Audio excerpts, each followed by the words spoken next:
ओम श्री गुरुवे नमः। औषधियों का विवेकपूर्ण उपयोग हो। आज प्रगति की दृष्टि से चिकित्सा विज्ञान विकसित स्थिति में है।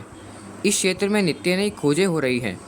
मानवीय पुरुषार्थ ने कई नवीनतम प्राण रक्षक औषधियों की जानकारी विज्ञान जगत को दी है।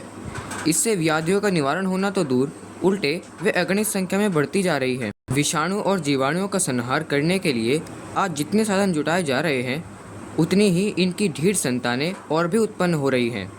जिस औषधि के प्रभाव से जीवाणु प्रभावहीन होते जाते थे, वह अब स्वयं अपनी सामर्थ्य खो चुकी है। इसी कारण आज तीव्रतम संहारक औषधियाँ प्रयुक्त की जा रही हैं, जिनके प्रभाव से शरीर के स्वस्थ हिस्से भी अछूते नहीं रह जाते।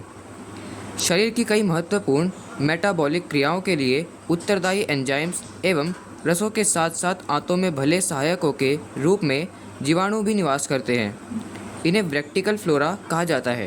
तेज सामर्थ्य वाली औषधियाँ इन फ्लोरा को भी नष्ट कर देती है। फलतः हमारे शरीर को कई कष्टदायक व्याधियों का सामना करना पड़ता है।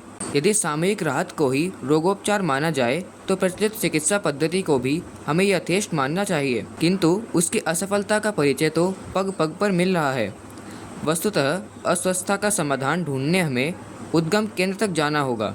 जिस तरह मेड़ बांध देने से बाढ़ के पानी को रोका नहीं जा सकता, उसी तरह जीवनी शक्ति बढ़ाए बिना रोकथाम मात्र के लिए दी जाने वाली औषधियाँ शरीर को स्वस्थ नहीं कर सकती। यह एक अकाट्य सत्य है। प्रसिद्ध चिकित्सक एवं विचारक इवान इलिश ने एलोपैथिक औषधियों के दुष्प्रभावों पर अपनी बड़ी तीव्र प्रतिक्रिया व्यक्त की है। अपनी पुस्तक लिमिट्स टू मेडिसिन में आधुनिक चिकित्सा प्रणाली को लाल भुजक्कड़ी की संज्ञा देते हुए कहते हैं कि यह ओजागिरी आज नए नए रोगों को जन्म दे रही है। जिन टेट्रासाइक्लिन समूह औषधियों को अमृत समझा गया था, वे वस्तुतः मानव के उपयोगी स्वस्थ जीवाणुओं को भी नष्ट करती पाई गई हैं। इस कारण पाचन संस्थान में छाले, फंगस व्याधि, रक्त विकार जैसे गंभीर परिणाम पाए गए हैं।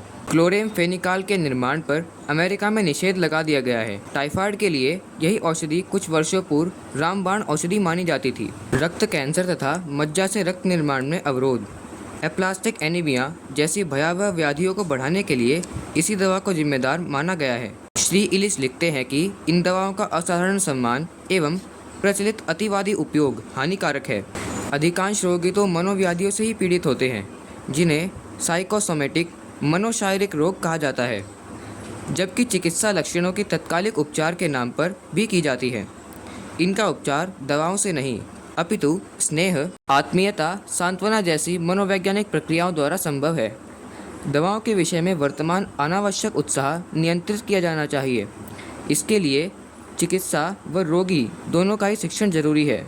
यदि ऐसा नहीं हुआ तो प्रसिद्ध लेखक फ्रेजर द्वारा लिखित गोल्डन बोन नामक पुस्तक में यह कथन सिद्ध होगा कि पुरातन आदिम समाज में प्रचलित अंधविश्वास व जादू टोने एवं आधुनिक चिकित्सा विज्ञान में फैले अंधविश्वास में कोई अंतर नहीं है। अतीत का समाज जादू द्वारा शोषित होता था और आज का चिकित्सा विज्ञान द्वारा। इसे एक दुर्भाग्य ही मानना चाहिए कि रोग निवारण की धुरी अब मारक औषधियों के साथ जुड़ गई है, जबकि प्रत्येक ईमानदार चिकित्सक का यह कर्तव्य होना चाहिए कि रोगी को अप्राकृतिक गतिविधियों से विरत किया जाए एवं सरल सौम्य जीवन यापन के लिए प्रेरित किया जाए। पुस्तक जीवेम शरदा शतम, अध्याय 1, भाग 7.6 व 7.5। धन्यवाद। ओम शांति।